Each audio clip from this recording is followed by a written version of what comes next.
இன்றைக்கு தமிழ்நாட்டையே உழுக்கக்கூடிய அதிர்ச்சியான தகவல். அண்ணா பல்கலைக்கழகம் பொறியியல் கல்லூரி இந்திய அளவில் ஒரு சிறந்த பல்கலைக்கழகமாக விளங்கி கொண்டிருக்கின்றது. அந்த அண்ணா பல்கலைக்கழக பொறியியல் கல்லூரியில் படிப்பதே மாணவிகளுக்கு ஒரு சிறப்பாகும். இந்த அண்ணா பல்கலைக்கழக பொறியியல் கல்லூரியில் படித்த மாணவர்கள் பல்வேறு சாதனை படைத்திருக்கின்றார்கள். இந்திய அளவிலும் சரி, வெளிநாட்டிலும் சரி, பல்வேறு வேலைவாய்ப்புகளை பணிபுரிந்து வருகிறார். அப்படி அண்ணா பல்கலைக்கழகம் என்று சொன்னால் தமிழகம் மட்டுமல்ல, இந்தியா மட்டுமல்ல, உலக அளவிலே தெரிந்து கொள்ளக்கூடிய புகழ்மிக்க பல்கலைக்கழகமாக விளங்கி கொண்டிருக்கின்ற அந்த பல்கலைக்கழகத்தில் 23ஆம் தேதி இரவு 7:45 மணி அளவிலே ஞானசேகரன் என்பவர் அந்த பல்கலை வளாகத்திலே அத்துமீறி நுழைந்து அந்த பல்கலைக்கழகத்திலே படிக்கின்ற மாணவனும் மாணவியும் பேசிக் கொண்டிருந்த பொழுது அந்த மாணவனை அடித்து உதைத்து அங்கிருந்த மாணவியை பலாத்காரமாக அழைத்து சென்று பாலியல் வன்கொடுமை செய்ய முயற்சி செய்திருக்கின்றார். அதோடு பாலியல் வன்கொடுமை செய்கின்ற அந்த செயல்பாட்டினை அவருடைய செல்போனிலே படம் பிடித்ததாகவும் அந்த மாணவி தெரிவித்திருக்கின்றார். அதோடு பாலியல் சீடல்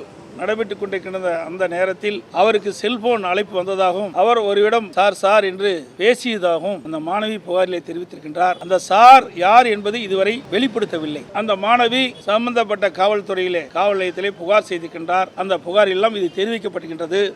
ஆனால் காவல் உயர் அதிகாரி அவர்கள் அந்த பாலியல் வன்கொடுமை செய்தது ஒருவர் தான், அவர் ஞானசேகரன் தான் என்று குறிப்பிடுகிறார். ஆனால் மாணவி அவர்கள் புகார் கொடுக்கின்ற அந்த புகாரிலே அந்த ஞானசேகரன் அவர்கள் சார் என்று செல்போனிலே பேசியிருக்கிறார் என்று குறிப்பிட்டிருக்கிறார். அப்படி என்றால் அவர் யார் என்று இதுவரை உயர் காவல்துறையர்கள் தெரிவிக்கப்படவில்லை. இதை மறைக்கின்றார்கள். இது வன்மையாக கண்டிக்கத்தக்கது. அது மட்டுமல்ல, பல்லாயிரக்கணக்கான மாணவ மாணவிகள் படிக்கின்ற அண்ணா பல்கலை பொறியியல் கல்லூரியில் எப்படி இவர் அடிக்கடி அங்கே நுழைந்து வளாகத்தில் சுற்றி தெரிய முடியும்? எந்த பாதுகாப்பும் இல்லாத ஒரு சூழ்நிலை இருக்கின்றது. தமிழகத்தில் பல்வேறு மாவட்டத்தில் இருந்து மாணவிகள் அண்ணா பல்கலைக்கழகத்திலே பொறியியல் படிப்பில் படித்து வருகிறார்கள். அவர்களுக்கு என்ன பாதுகாப்பு இருக்கின்றது? இன்றைய தினம் பெற்றோர்கள் அச்சப்படுகின்றார்கள். அரசை நம்பித்தான் அந்த பெற்றோர்கள் மாணவி அண்ணா பல்கலைக்கழக பொறியியல் கல்லூரியை படிக்க வைக்கின்றார்கள். அது மட்டுமில்லாமல் அந்த அண்ணா பல்கலைக்கழக பொறியியல் கல்லூரியிலே சுமார் 70 சிசிடிவி கேமரா பொருத்தப்பட்டிருப்பதாகவும் அதில் 56 சிசிடிவி கேமராக்கள் தான் வேலை செய்வதாகவும் தெரிவிக்கின்றார். மற்றவை ஏன் இயங்கவில்லை?